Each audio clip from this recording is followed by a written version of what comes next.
भारत के विदेश मंत्री डॉक्टर एस जयशंकर सर को तो अपने भारत की फॉरेन पॉलिसी के बारे में बयान देते कई बार सुना होगा।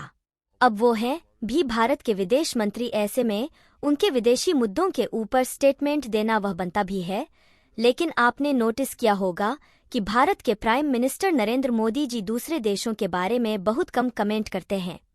पाकिस्तान में चीन को लेकर तो फिर भी वह इक्का दुक्का स्टेटमेंट बोल ही देते हैं, लेकिन अमेरिका, इजराइल, रूस, फिलिस्तीन, यूक्रेन और जो इस समय दुनिया भर में कन्फ्लिक्ट और वॉर चल रहे हैं, इसके ऊपर प्रधानमंत्री मोदी जी बहुत ही कम बोलते हैं। मगर पीएम मोदी ने एक ऐसे इशू के ऊपर अपना स्टैंड खुलकर रखा है जो इस समय पूरी दुनिया में चर्चा में है, और ये इसराइल और हमास का युद्ध के बारे में।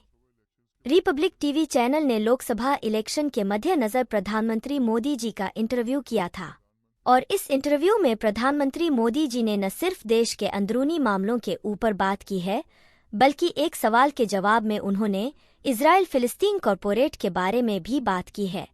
और जो बातें प्रधानमंत्री मोदी ने बोली है वो सब अभी तक पब्लिक डोमेन में कभी नहीं आई थी।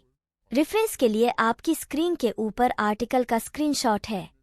रिपोर्ट के मुताबिक प्रधानमंत्री मोदी जी ने कहा कि इस इसराइल हमास युद्ध के दौरान मैंने अपने स्पेशल इनवॉइस इसराइल भेजा था। भारत सरकार की तरफ से स्पेशल डिप्लोमेट मोदी जी का मैसेज लेकर इसराइल गया था, जिसने इसराइल की गवर्नमेंट से कहा कि कम से कम रमजान के महीने के लिए तो यह सारी लड़ाई और झगड़ा रोक दिया जाए। प्रधानमंत्री मोदी चाहते थे कि रमजान के महीने के लिए दोनों साइड एक दूसरे के ऊपर सभी हमले रोक दें, और यह चीज़ प्रधानमंत्री मोदी के स्पेशल इन्वॉय ने इसराइल जाकर इसराइल की सरकार को मैसेज भी दे दिया। लेकिन जैसा कि हमने देखा, इसराइल ने रमजान के महीने में भी गाजा पट्टी के ऊपर अपने अटैक्स नहीं रोक थे। इसका मतलब है कि इसराइल ने भारत की बात नहीं मानी।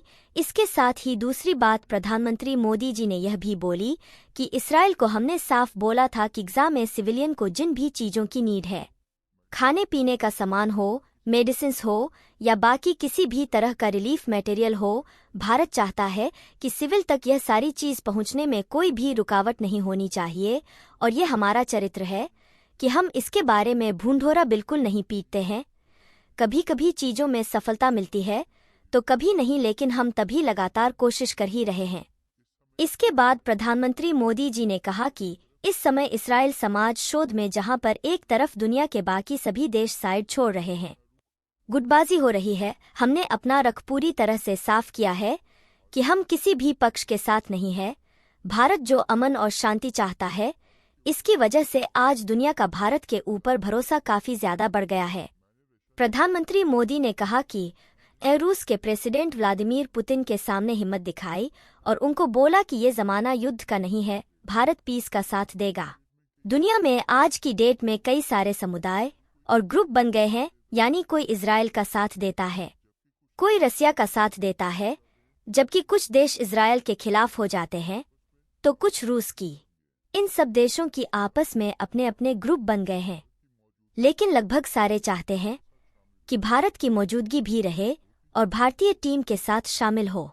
भारत इस समय होती अच्छी पोजीशन के ऊपर है और आज हर एक देश भारत के साथ साझेदारी करना चाहता है। एक्चुअली इंटरव्यू से एक बात तो पता चल गई कि प्रधानमंत्री मोदी रमजान के महीने में युद्ध रोकने के लिए इजराइल के ऊपर प्रेशर भी डालने की कोशिश कर रहे थे, तभी तो उन्होंने अपना स्पेशल इनवॉइस इसराइल भेजा था। मगर बेंजामिन नेतन्याहू ने प्रधानमंत्री मोदी की बात बिल्कुल नहीं मानी।